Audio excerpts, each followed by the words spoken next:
ma jiro yani dadka soo qorayay waxaan arkay dad soo qorayay big brother isagoo hees iyo stage la saaran heestii ciidamada igu tuur ayaa askartina ciidamada ku tuurtay ka soo dejisay waa la xiray dad waxaan jireen dadka u sheegnaa ma qorxodna rag waaweyn wariyaal oo arkay waxa soo qorayay runtii mana qorxodna Facebook maanta السلام عليكم ورحمة الله وبركاته صاحبي السود وهذا مركز سود ونزع عليك مركز تبتني كنا مركز كورة سين صومر ثارت عطيته وحنا سبسكرايب لايك شير كومنت وتكون سيدك بدش مش برتين أد بدك مهزنتين موضوعك لك تسمع لك سوق بيننا إلا شريته أو عشان ما ذاك تقول لما أنت ذاك يلا ساعتين ميبي إن المقال كان شان ما ذاك قارك دوم سعرتين حتى يرنا ومثلا كجهاد لنا المقالة دي يعني كجهاد التيم كسمرات مجال هركيس سودقي وتهم السين تذكر وجود بدن أنت بدن يعني تسودوين يعني كم ده متين كم ده هرانتي سيك استباح نقطة warkaad sugaysana ma naawilsan wax yahay xagee ku dambeeyeen xagee la geeyay si xaaladdu tahay iyo hadda xagee joogan horta warka kooban xagga hore ma soo wada marinayo waxaan horta kaga hadlaynaa marka loo eego yani qaanuunka u yaala wadan kasta ama wax kasta wadan kasta wuxuu leeyahay marka la soo galayo waxa loo yaqaan shuruuc ama safaarad meel ku leeyahay hadaba horta teamka Isma Dhaanto shaati way soo degan taa ka daba tagayno oo ka daba tagtaa Soomaaliya waxaan kaga hadlaynaa maanta xaaladda ku sugan yahay joogan waxa laga celiyay maanta airportka magaalada Hargaysa waxa lagu celiyay magaalada Muqdusho ee xarunta dalka Soomaaliya ayaa lagu celiyay oo waxa laga celiyay airportka magaalada Hargaysa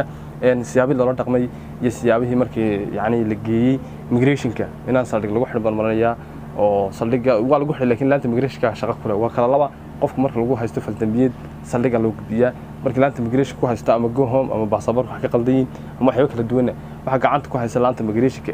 yani ku shaqale laamaha socdaalka dawladda hadaba saldhiga markii lagu xiray horta saldhiga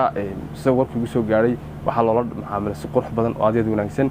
qofan ku tilmaami karo inuu yahay dadka ugu wanaagsan yani dawladda yani askarta ama saraakiisha ugu wanaagsan oo saldhiga airportka magaalada Hargeysa oo kooga kaysana aqoode marka waxa la sheegay in si fiican loo dhaqmay ma sha Allah waana qof kartida iyo karaamada aan ku ogeyn anigu ka shakhsiyan oo si fiican oo aqaan runtii marka taa kaga nimaadno qofka mas'uuliyadda halku ku yimid baa lagu amaanaa isaga iyo taliye ku-xigeenkiisa baa doonaa amaanaya soo dhaqman dhalinyarada ka soo degtay magaalada Hargeysa oo soo socday magaalada Hargeysa laakiin wax ka qaldameen process ka qaldana waxaana lagu celiyay sawirkii lagu soo gaarayo hadan soo koobnaa waayo ma dheereynayno waxa lagu celiyay oo loo celiyay oo tahay sababta loo celiyay inay haysan waraaqda go home-ka oo ay kaga soo dhufsadeen passport يعني شامبada Soomaaliya magaalada Nairobi markay soo baxayeen ay yani ahaayeen trust ku soo noqonay magaalada Muqdisho waad wada ogtihiin markaad kaga soo dhufsato magaalada Nairobi googa markay kaga soo dhufsato safaaradda yani Soomaaliya ku leedahay magaalada Nairobi kadib marka yani la yimaado airportka magaalada Muqdisho hadana waa si cusboonaysiinay ilaa Soomaaliya ma tagnaa la oranaya markaas iyaduna ognahay in Soomaaliland tahay yani dawlad madax banaan oo ay tahay yani ay leedahay safaarado madax kala duwan iyo dastuur gooniya waxa lagu qabsan waxay tahay process ka qaldanay go'aanka sawirka ugu soo gaaray insha Allah billahi kariim imka waa la celiyay magaalada Muqdisho joogan hadeerna inay soo noqon doonaan marka wax soo saxdaan oo iman doonaan laakiin kale intaas waxay gardaamo way ugu filan tahay laakiin waxa wanaagsan markastaba marka meel tagaysayna la socoto shuruucda iyo qaanuunkooda waxaana ku ogay dhalinyaro fara badan sawirka ugu soo gaaray oo halkan jooga jiray inay la socdeen sida Kaafi Cabdiyo kala reer Hargeysa oo maanta u dambeeyay ugu warramay wiil aad u shaqeynaa Cabdiqaadir Umar Cabdillah la yiraahdo oo isaguna YouTuber ah isoo kala wariye oo ii sheegay in reer Soomaaliland yahay maxamed kaadheer oo kala hore Hargeysa uu yimid weyn wada ogeyn kala shan qaanuunka shuruucda Soomaaliland way yaqaanay dastuurka wanaagsan iyo waxyaabaha qofka bilaanka qabanaya marka ka yimaado hadaba iyadoo taas jirta rag badan oo iska Soomaalida xagga inta badan ku dhalatay way jireen oo xagga kala aqoonay way jireen taasna laakiin wax wanaagsan dhalinyarada la socotay kale in u soo sheegaan big brother oo kale ma aha wiil yani meel Soomaali deganta arkay markii ugu horeysay Hargeysa yimaado Muqdisho trust ku soo maro waxaan ku tilmaami karnaa Soomaalida xagga degtay inuu yahay hadba waxa doontaan yaqaan Soomaali sujuugina caabtaayeen caaytaayeen sax tahay kala qaano laakiin waa qoliyaha xagga dega inta badan in Soomaaliland aqoon hadaba si kastaba ha ahaato dhalinyarada magaalada Muqdisho lagu celiyay waana soo noqon doona hadii Ilaahay ka dhigo sidii lagna dhaweynta halkii baan ula sii taaganahay hadii Ilaahay ka dhigo si qurux badan nidaamka lagu celin wax weeye warqada go home-ka oo aan wadanin ma jiro yani dadka soo qorayay waxaan arkay dad soo qorayay big brother isagoo hees iyo stage la saaran heestii ciidamada igu tuur ayaa askartina ciidamada ku tuurtay ka soo dejisay waa la xiray dad waxaan jireen dadka u sheegnaa ma qorxodna rag waaweyn wariyaal oo arkay waxa soo qorayay runtii mana qorxodna Facebook maanta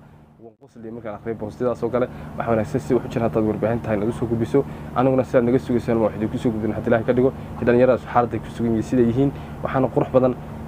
maadaama horta dhalinyaro badan xaltan dawladda halka lagu jeedinay dawladana way ku saxsanay in qof yani aan baasaboorkeeda aan ugu dhagsanin go home-ka shaambada dawladda leedahay ruuxantii in iyaguna wax ka qabtaan qurxunta sidoo kale waxaan yani u sheegi lahaa dhalinyaradan in magaalada Nairobi ku taala safaarad Soomaaliland leedahay oo ka soo yani kaga soo dhufsan kareen go home-ka maadaama wada ogtihiin in Soomaaliland iyo Soomaaliya hadda wax cilaaqaad oo ka dhaxeeya inaan jirin oo inagu taa ka war hayno markastana hawo kasta yani hawo kasta hawo gadigeeda la qabsadaa marka hawadii